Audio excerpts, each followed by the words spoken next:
Tem crente que não vai na casa do outro irmão por bobeira, né? Às vezes uma coisinha que um falou, ofendeu. Às vezes é uma coisa à toa, o irmão não quer nem olhar para a cara do outro. Então, irmãos, isso é muito ruim, não agrada nada em Deus. Porque tem até aquele versículo que fala: tão bom e suave que os irmãos vivam em união. Então, se fizermos algumas coisas de errado, se tem algum irmão brigado com outro, irmãos, vamos nos reconciliar, né? Que é com isso que Deus se agrada. Isso atrapalha até mesmo na hora de ofertarmos, porque a palavra vai falar: se você vai ofertar e tem alguma coisa contra o teu irmão, o que que fala? Primeiro vai, reconcilia com o teu irmão e depois dá a tua oferta. Então, até mesmo na hora que você ofertar, você vai lembrar disso, né? Então, não é nada bom, como eu falei. Outro exemplo, irmãos, que aprendemos no livro de Jó, é que Jó se preocupava com o seu ministério, mas acima de tudo ele se preocupava muito com a sua família, ele orava muito pelos seus filhos. Então a gente vê outro exemplo que Jó nos deixa, porque tem muita gente que às vezes vira fanatismo, né? Ele tem um ministério, mas muitas vezes, infelizmente, vira fanatismo, ele só pensa naquilo, ele só dedica naquilo e acaba esquecendo até mesmo de ter uma família. Então, às vezes, infelizmente, pode acontecer isso. Então, Jó, ele tinha seu ministério, mas ele não deixava de orar pelos seus filhos, ele é uma pessoa que se preocupava com a sua família. Porque, primeiramente, né, irmãos, acima de tudo é Deus. Amar a Deus sobre todas as coisas, né? E depois vem a nossa família e depois o nosso ministério, a nossa igreja. Então, a gente tem que tomar cuidado com isso. Agora, voltando aqui a falar do capítulo 3, onde Jó amaldiçoou o dia em que nasceu, a gente pode ver que a Bíblia, irmãos, também fala de outros que agiram como Jó também. Não foi só Jó que amaldiçoou o dia dele, não foi só Jó que também desejou a morte. Lá em Jeremias, o grande profeta de Jeremias, capítulo 20, versículo 14 e 18, a gente vai ver que Jeremias também ele amaldiçoou o próprio dia que nasceu. Em 1 Reis, capítulo 19, versículo 4, Elias também deseja a morte. Elias também desejou a morte, assim como Jó desejou a morte e amaldiçoou o dia. Aconteceu com outros. Isso porque, irmãos, o único que sofreu calado como uma ovelha muda foi Jesus Cristo. E ele foi o único que sofreu por nós, pagou um alto preço na cruz do Calvário e não reclamou, não amaldiçoou, ele simplesmente deixou nas mãos do Pai. Então, o único que sofreu calado foi Jesus Cristo, irmãos. Então, a gente podemos aqui, né, dizer então, né, que todos nós somos pecadores e às vezes todos temos o direito de questionar. Porque assim como Jó, Jeremias, Elias, eles tiveram esse questionamento, nós também temos o direito de reclamar às vezes. Claro que nós não podemos viver também como o povo que saiu do Egito. Por exemplo, era um povo que tinha tudo, né? Deus dava o maná, dava a água da rocha, dava a coluna de fogo de dia, dava a nuvem, a coluna de fogo à noite, dava a nuvem de dia. Então eles não tinham falta de nada. E mesmo assim era um povo ingrato e desobediente. Era um povo que só reclamava, reclamava. No entanto, quem entrou na terra prometida foi só dois, né? Caleb e Josué. Então a gente vai ver que eles, tanto ser obedientes, eles não conseguiram entrar na terra prometida. Então a gente tem que tomar cuidado para não ser igual esse povo, né? A gente tem o direito de reclamar, dependendo da nossa situação, mas não podemos também ficar murmurando por toda a vida. Agora outro detalhe, mesmo em meio a tanto sofrimento, né? Em momento algum, irmãos, Jó tentou o suicídio. Isso também é interessante, porque Jó sabia, irmãos, que isso iria contra a vontade de Deus. Jó, em momento algum, tentou o suicídio, mesmo quando a sua esposa ainda falou para ele: ah, por que você não amaldiçoa esse teu Deus e morre? Mesmo assim, Jó não procurou o suicídio. Mesmo a tua esposa falando isso, ele não fez tal ato. Por que ele não fez isso? Porque ele mesmo falou no livro dele que todos os nossos dias estão apenas determinados por Deus. Lá no capítulo 14, versículo 5, Jó fala que todos os nossos dias estão determinados somente por Deus. Então, irmão, somente Deus tem o direito de tirar a vida e de dar a vida. Isso também vale como o aborto, né? Que Deus ele não aceita. A Bíblia é totalmente contra o suicídio e o aborto. Se a gente for ver no Salmo 139, irmãos, é uma grandeza tão grande a onisciência de Deus, que ele vai falar que desde o ventre da nossa barriga, da barriga da nossa mãe, ele já sabia todos os nossos dias, estava fixado já no seu livro. Então ele já sabe, desde quando você estava na barriga da sua mãe, ele já sabe todos os seus dias. Primeiro dia de gestação, se houve o aborto, foi uma vida que se perdeu, foi uma pessoa que matou, né? Então, o aborto é totalmente contra, assim como o suicídio. Então, Jó, no momento algum, ele tentou o suicídio. Mesmo a sua esposa ainda falando para ele morrer e amaldiçoar o seu Deus. A gente vê algo absurdo que é na França, por exemplo. Na França, lá são, até dependendo da situação da mulher na França, lá eles permitem o aborto até no 9º mês, por exemplo. Lá na França já está assim, né? Dependendo da situação da mulher, o que houve, então eles permitem.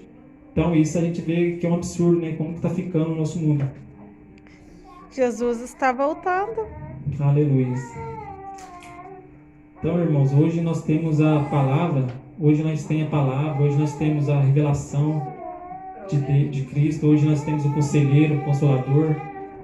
Hoje nós temos tudo isso, nós temos a palavra hoje, né? Mas e Jó? Na sua época, Jó ele não tinha, Jó vivia um dilema terrível, porque ele não tinha palavra. Jó acreditava no quê?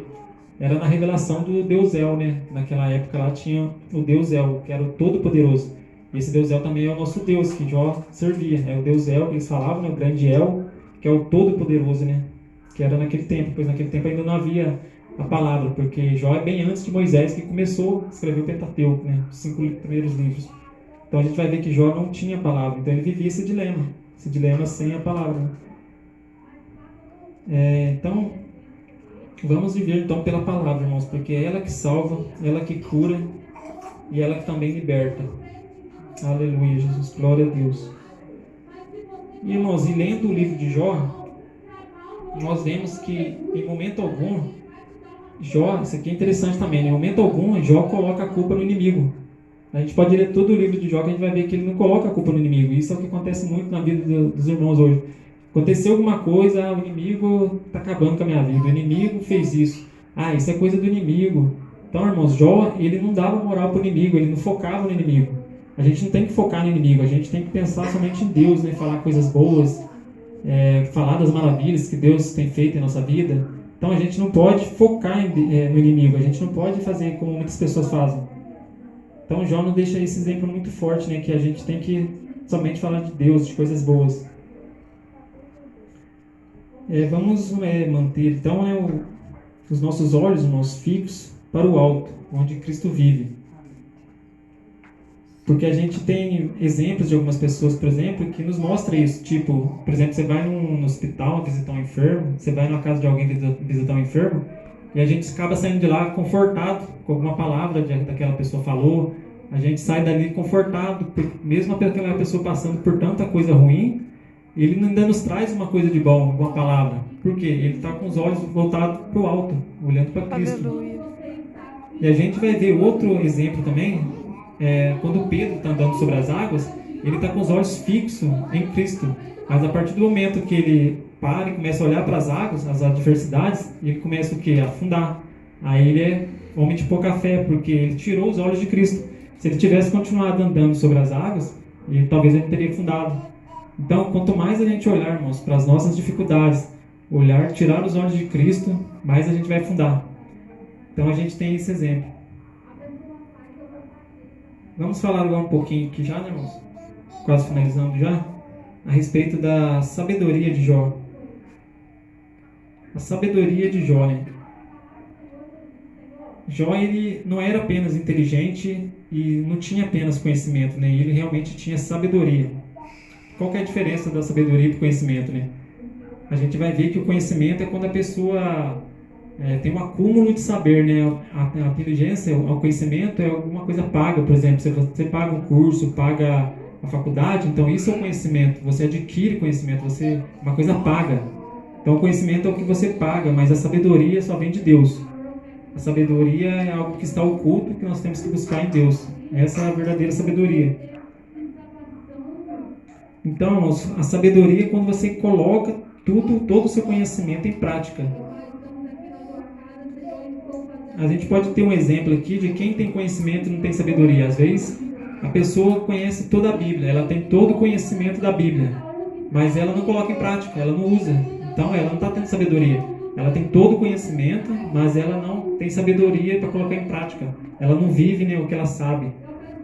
Então, aí tem a diferença da sabedoria e do conhecimento. Como nós podemos conseguir a verdadeira sabedoria? A própria Bíblia vai nos dizer lá em Tiago, capítulo 5, capítulo 1, versículo 5.